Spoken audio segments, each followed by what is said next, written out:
Hello welcome to Andy's royalties. जी हाँ, मैं हूँ एंडी और आज हमारे साथ है एक सुपरस्टार कलाकार। जी हाँ, कौन है वो जिसने दोबारा मुड़ के इनको नहीं देखा?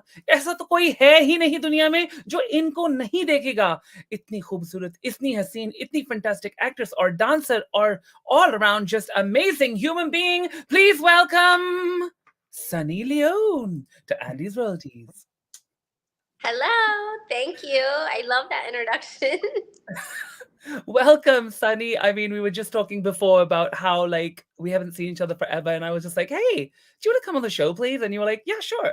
It's amazing. Yeah, So, how have you been? What is life like right now for you? How are you feeling? really good. I have three beautiful kids and living in Mumbai still and working and just happy. I love being in Mumbai. That's great news for us because we want to see you doing loads more stuff. So, look, you started your journey with Big Brother, Big Boss India, and Big Boss. Obviously, I was there too at some point, and I think I met you there.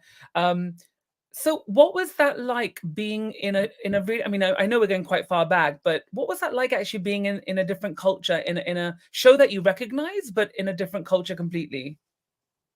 Um, right. I had no idea what I was walking into.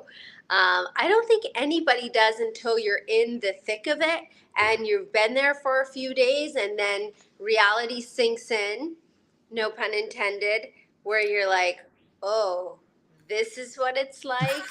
This is definitely not what I thought it was going to be like, or not as glamorous, or whatever it is.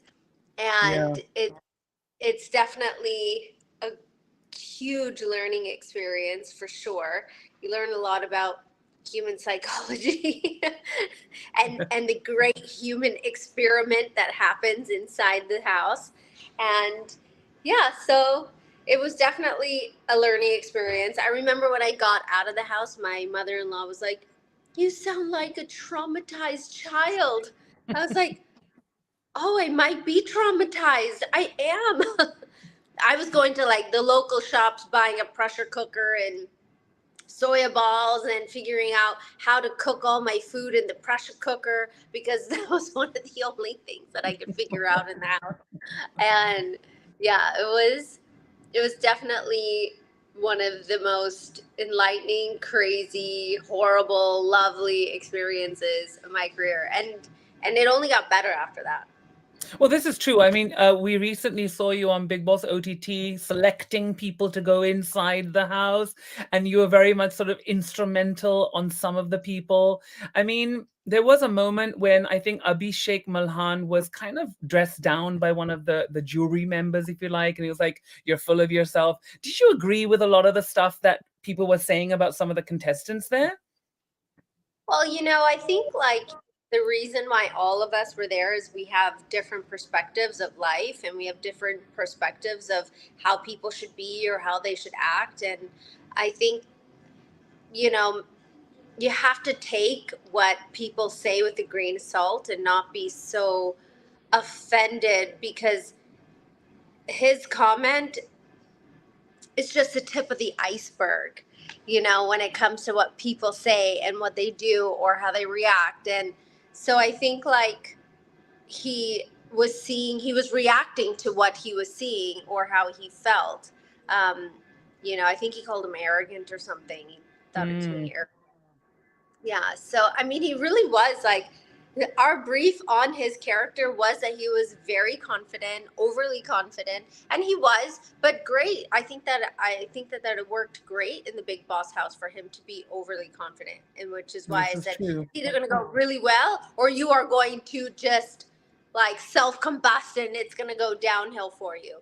And I think he excelled, right? He did well. He did, he did. I think he came second runner up or sorry, first runner up.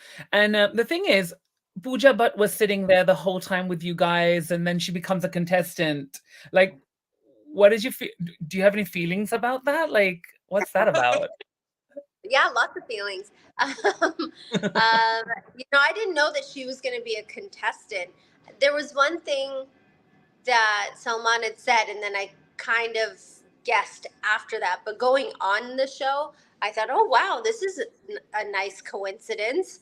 You know, sitting next to her and getting to hear her speak. I haven't seen her in a long time. So yeah, I thought um, when he finally said that she was going in, I was like, oh great, these guys are in for a ride. Yeah, absolutely. Because And I mean, that's she what I has a thought lot. too. She has a lot of opinions, so it definitely probably um, did shine all those opinions.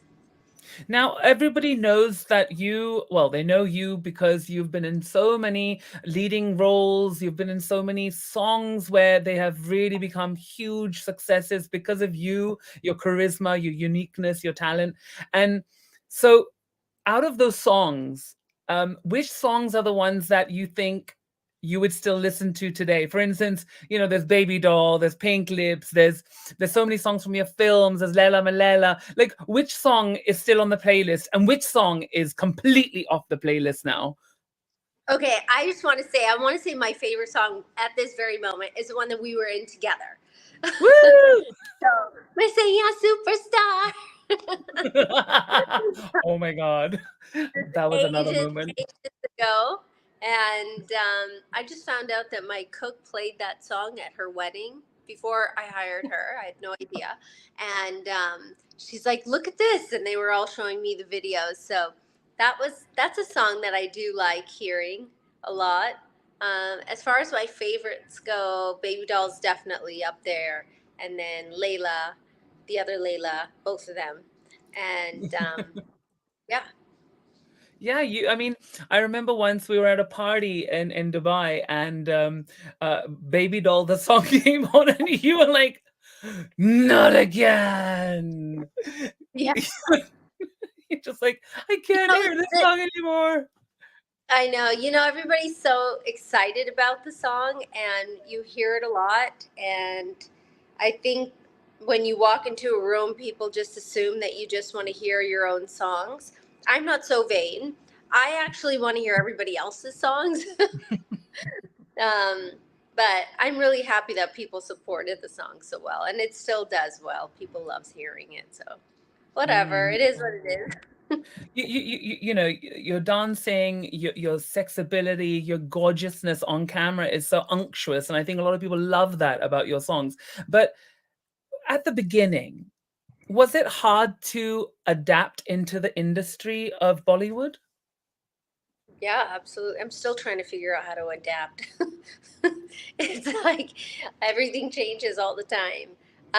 But yeah, in the beginning, it was a huge learning curve. I think that I got into a lot more disagreements because of my lack of knowledge or my ignorance of how the industry works. And only with time did those things change. And um, it's like coming into this foreign land, not understanding the rules of engagement, and being thrown in with no help, no guidance, um, no godfather, no somebody saying, hey Sunny, you should.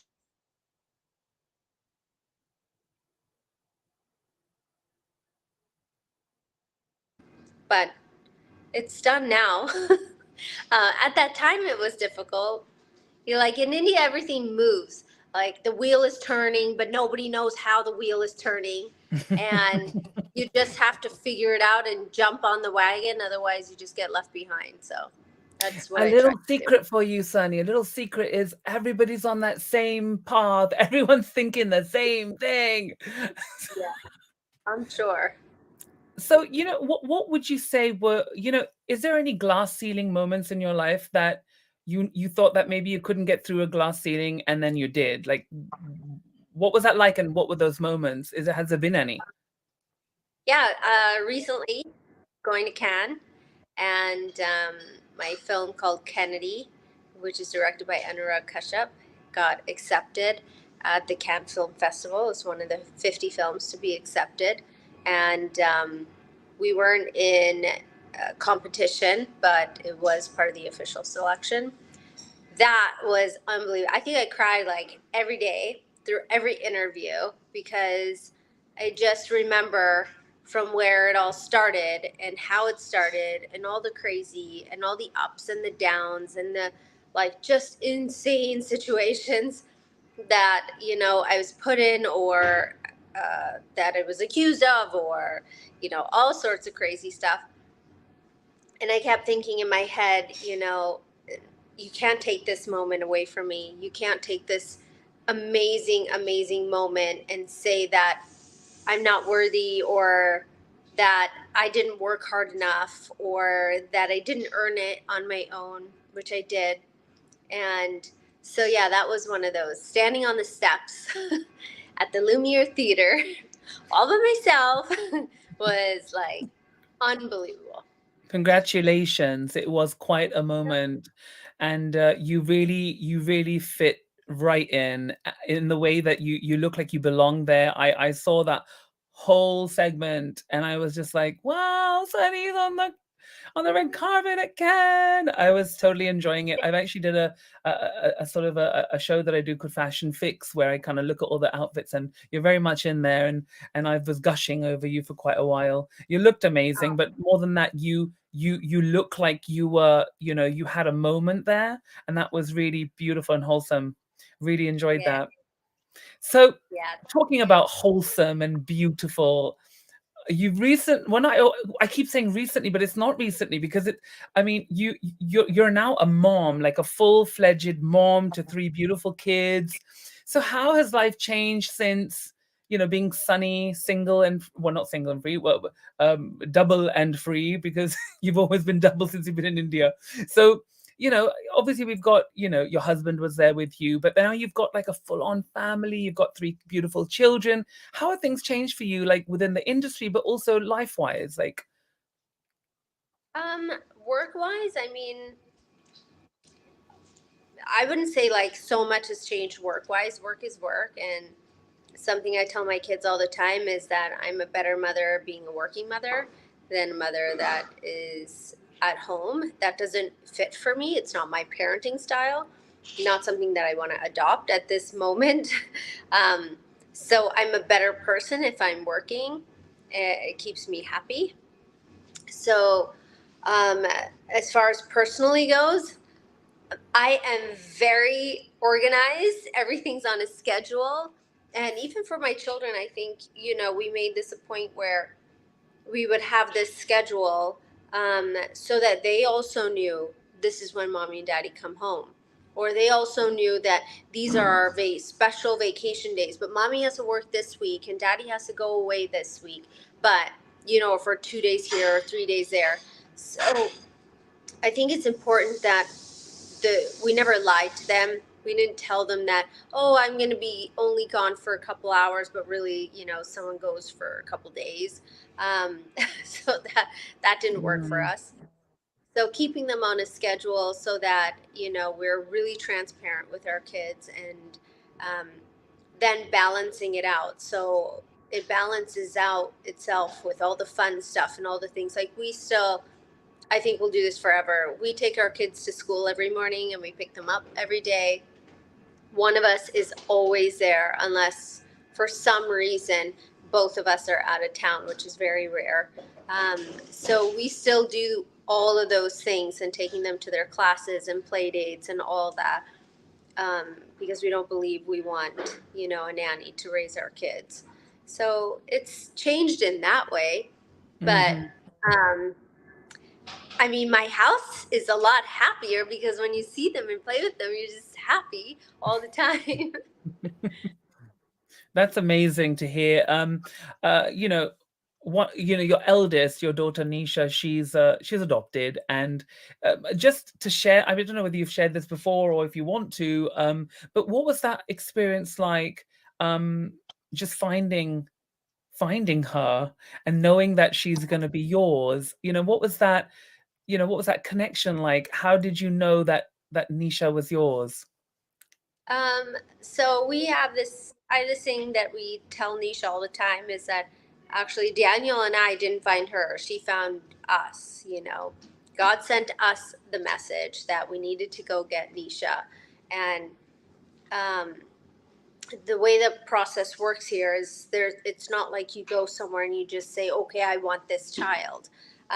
It goes through a government system, and for the protection of all the children, you are matched with one child, and they send you a letter and say you've been matched with a little girl, and they send you a picture, a little boy, whoever it is, and that's it. You either say yes or no. And of course, the first picture we get is this cute little girl, and it was just a yes. And I think like as soon as you hit that button, that she was ours. There was no question. Like that was our Nisha. That was going to be our daughter, and it wasn't some big thought process at all. In any way. And then I met her, then Daniel met her, and then, all the paperwork that we had to do. She just became an American citizen this last year, so we're very, very happy. The process is very long. So we've all five of us finally have the same passports, which is nice. Which is great, and congratulations on that, and that's great to hear. She was the first baby in the family, so did she find it hard to adjust when the boys came along? No, I don't think so at all. We tried really hard because we had gotten a letter about Nisha, and the IVF transfer was on the same day. So on Wow. the same day, we were matched with a little girl. That again is not something that's set in stone because it's just this letter. And then we also had an IVF transfer. So within a week and a half or less than 2 weeks, we knew that we were going to have three kids, and that's very scary all at the same time.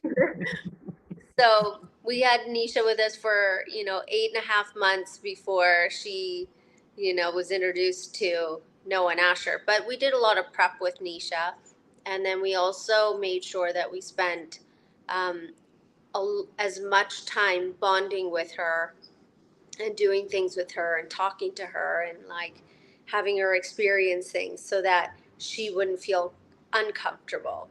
And Mm, like I bought her own like twin dolls. One was Noah, one was Asher, and she had to take care of them. So like we really, I did a lot of research on how am I going to have this, make this transition happen for her easily, and it was great. And she took care of her babies, and she's still taking care of her brothers. that's great. That's so amazing. And they really are such a beautiful trio. And you see, I think recently Ganpati Utsav is on right now. So you were all sort of dressed up in your Indian regalia. Lovely photos. Love them. I do stalk and your babies, because I do feel like I met Nisha when she was very young. When you first probably just, I think you were a year into when you already had her, and I think the boys hadn't arrived yet. And I Yeah. remember, I think I got her a ball pit or something, and she was Yeah, you got her this big pit that had those balls inside. she And was even after the boys came, they still were playing with it. So thank you. well, great. I'm glad it's got its use. But Yeah. yeah, I mean, babies are so precious, and you're so lucky that you've got three. I mean, I've got none yet, but we'll work on that at some point. But talking about, okay, so family's family, and then now let's talk about Daniel and yourself. And you guys have got a production house. You guys are now working hard on figuring out what kind of productions you want to put together. So what's on the slate? What can we expect from you guys as producers? Well, we own a cosmetic line called Starstruck, and it's doing really great. We also own a fragrance line, and then have equity in a clothing line as well. And then as far as production goes, me personally, I don't necessarily want to dive into producing a film. But Daniel feels otherwise. He really wants to. He thinks it would be a great challenge and, also rewarding. So we'll see. We've produced like some ad films, and we've produced some stuff in the past. But I'm opposed to producing a film. He's pro producing a film. So I don't know. Let's see. Let's see who wins that battle. I hope he wins so that we get to see you in something that you produce yourself. That would be fun. Yeah, I mean, it would be rewarding in that way for sure. But it's also very scary because you and I both know all the nonsense that happens on set here. It's definitely not a cakewalk at all. No, no, it isn't. No, not at all. Um, but it's so fun and rewarding, and you get it right. That's the time, and I think I think Daniel would be able to get it right. I don't know. I believe in him. Yeah, he definitely has that potential. He really does. So let's just talk about your makeup line. You were just talking about your makeup line. So where did the inspiration come from? From a lot of the because I've seen some of the stuff that you're doing and the lipsticks, and so are you very much involved in choosing the tonality of the brand as well as the products? Yeah, absolutely. I pick all the formulas. I'm part of more the creative side of everything. Everything from, our box art to the packaging, the feel of it, the textures of, everything that is used, the testing of everything. I make sure that I love it so that when, another person puts it on, they'll hopefully also love it as much as I enjoy wearing it. So that's all really important to me. And also modifying formulas and saying, no, I don't like this. Yes, I like this. No, this is horrible. And finding these perfect formulas that I think makeup should be. And it's all very cost friendly for India. And I work on all of the colors and the naming, everything. So it's really fun. I love it and it's doing great. And we're growing every single day, which is amazing. That's great to hear, I because I have been watching it and kind of going, I wonder when I come to India, maybe I'll have to pick up some stuff and try it and do some videos and go, look, even boys can wear this stuff. Yeah, there are some things that boys can wear. Definitely like our eye kits and our contour, um, like our contour sticks are very, very user friendly, even for people who are, novices that don't know much about makeup. For me, I needed to make something that anybody could use. And it wasn't like some great big puzzle to figure out how to get this stuff on you. And it should be pigmented enough, or it should be soft enough or creamy enough so that when it goes on the face, if you miss a step, it's not going to ruin, your foundation. So many different technical things happen when you are learning about makeup and how it should go on your face. So all those things I did try my very hardest to Mm. make sure it's nice. There's a lot that goes into it that people don't really realize, I think, and you explaining it so beautifully. So at least I've also now understood a lot of things that you're talking about. Because sometimes people just go, "Oh yeah, you're just a face," but actually, there's a lot of work that goes on. Yeah. So that's great. So now I just want to ask you, you have somewhere, created your own Bollywood dream. You came from Canada, then via LA to Mumbai, and you have been so successful as an actress, as someone who has, done the item number, which is really hard to do, by the way, like, and write.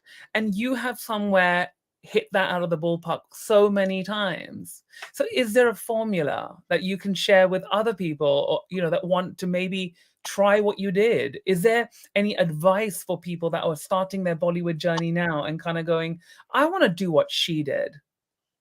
Yeah, I when I first came to Bollywood, I got advice from Jeeti. I don't know if you remember her.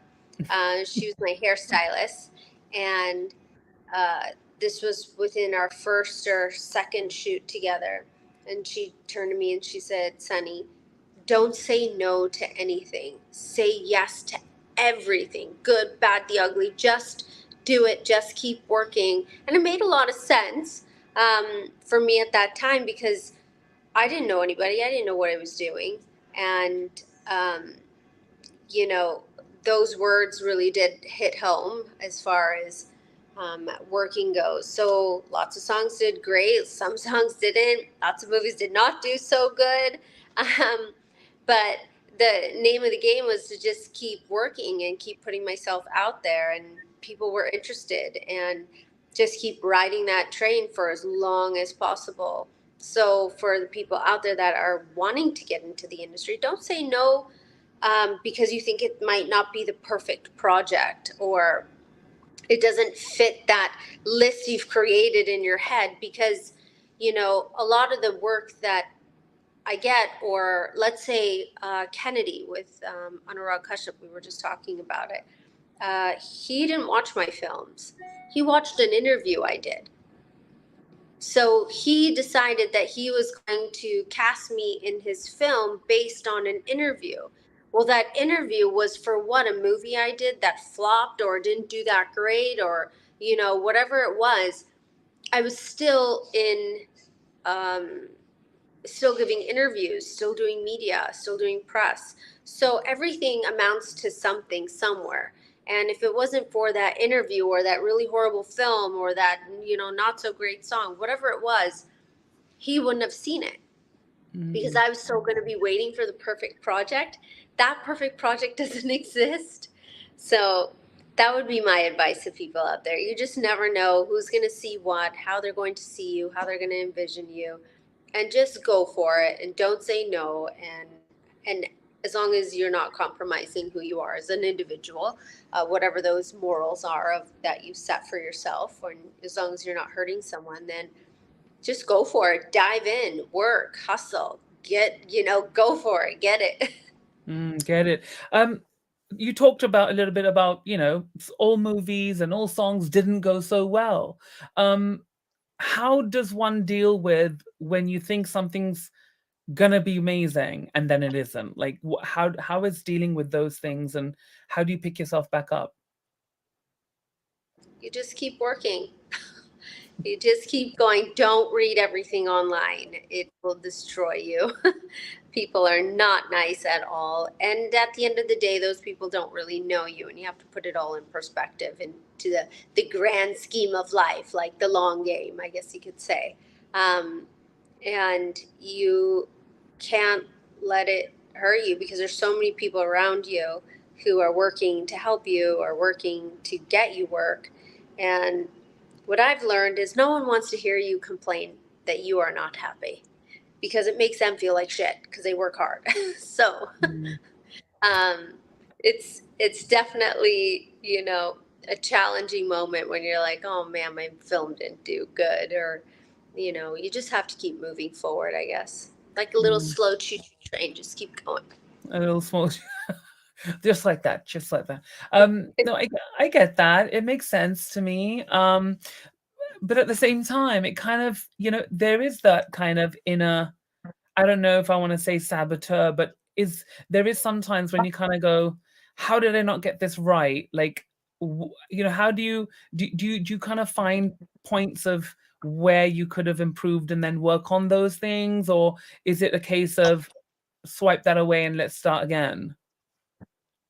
I think it has to be a combination. You have to be able to take the constructive criticism and be able to separate what's criticism and what's constructive, from different people. And I think like a natural human reaction is for us to find every excuse of why something didn't go right, but really a film is not one person. There are so many things that go into making a film, and to blame it on one person or one item, or let's say it was just a production, or it was just this, or it was the star of the film, they weren't good, that's why the film didn't do good. I don't think that that's how a film flops. There's so many reasons why. So I mean, you have to really just break it down to what the reality is. And I think a lot of people forget sometimes that this is a job, and you make money from your job and you have to feed your children and your families, and some things you say yes to are not going to work. Sometimes people say yes to things like, just because it's a good paycheck, and some people do it only for passion. There is no money, so it Mhm. really just depends on, what everything is. And yeah, deep down inside, when the film doesn't do well, you really do take it like it's really shitty.